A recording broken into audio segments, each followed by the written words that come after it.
Words matter. Words matter with Chef Don Splain. Yay! Well, good day, everybody. I'm Chef Don Splain, and welcome to another episode of Words Matter. And today we're going to be talking about, I gotta get this right, confit. So, yes, uh, or as the godless heathens call it, confit. So, confit comes to us out of what is the garde kitchen. And what garde mean literally is grade manager. And in your classic kitchen, that was the area, the position of the kitchen of basically making sure food stayed fresh. They were the refrigerators of the time. Back before we had refrigeration, they had their techniques in saving and preserving and and extending the usability of products in the kitchen. Uh, it has evolved into what we call garde today, which is uh, it means different things to different people. It's kind of evolved in a galaxy spiraling out of control.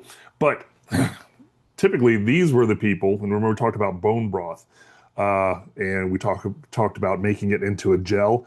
Uh, that was one of the techniques they would use to make that gel and to like coat things in it to create a barrier for microbes. Uh, the issue is, of course, you're creating a high protein environment, which is a petri dish.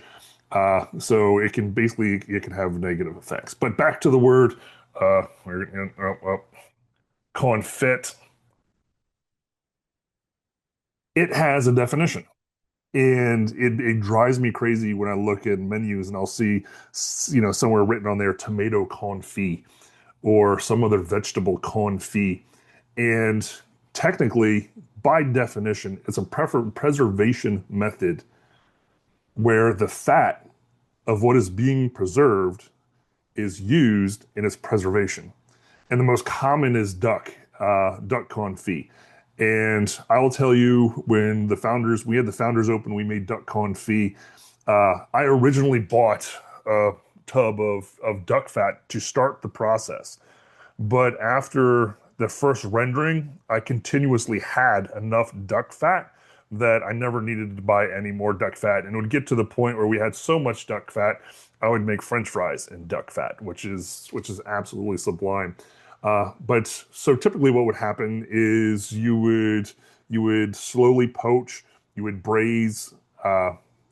Basically, I'll walk you through this. But basically, it's a slow poach in the fat, and then typically it would be put into some earthenware, and then the meat would be put in, and then you'd pour the fat over top of it, and that fat would congeal, become solid, and protect everything in that container from oxidation from the outside little critters, things like that. When I say little critters, I'm talking microscopic. I'm not talking about like mice. I'm talking about things you can't see. So that is the origin of confit, preserved in its own fat. So when I see tomato confit, I know they're not extracting all the tomato from the fat in order to make tomato confit. What they're doing is they're poaching it, probably in olive oil, because they don't want to put on their menu tomato poached in oil. They want to put confit, and that's not what it is. So my recipe for duck confit typically is going to be legs. Uh, I'll put my duck in a quick cure. So basically, I'll make it's salt, it's sugar. I love to put juniper, fresh thyme, uh, and I'll take garlic and I'll shave it very thin and I'll put it over top of the meat side, not the skin side. And I'll make my cure and I'll let it cure for 24 hours. After that, I bring it out, I rub all the cure off, try to get it as clean as possible, and what I'll do is I'll sear it. So by searing it, I'm not trying to lock in any kind of fresh or juices or anything like that. It's 100% taste and flavor. So by getting that Maillard browning on it, it's going to make it taste so much richer in its final presentation.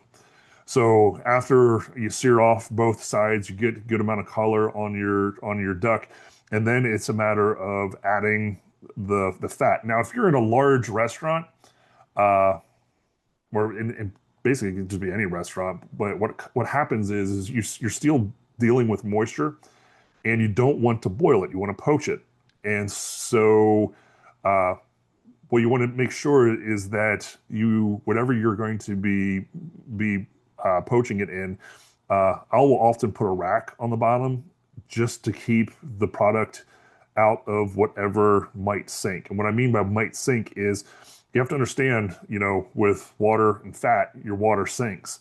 So if you're confit 100 duck legs, you may end up with this much broth in the bottom uh, of the pot. And at that point, you're kind of boiling it. You're not exposing it to the fat. And then once the meat is basically fall off the bone tender, at that point I'll take it out, and it's you have to handle it, and there's a whole way of searing it and getting it ready. But that's your that's my way of making the duck confit. Uh, Again, I think juniper just really adds a lot to it. The thyme, I think, adds a lot to it, and then the slivered garlic. So today's word of the day, confit. Use it wisely, appropriately. You can't confit vegetables, and the tea is silent. Have a great day.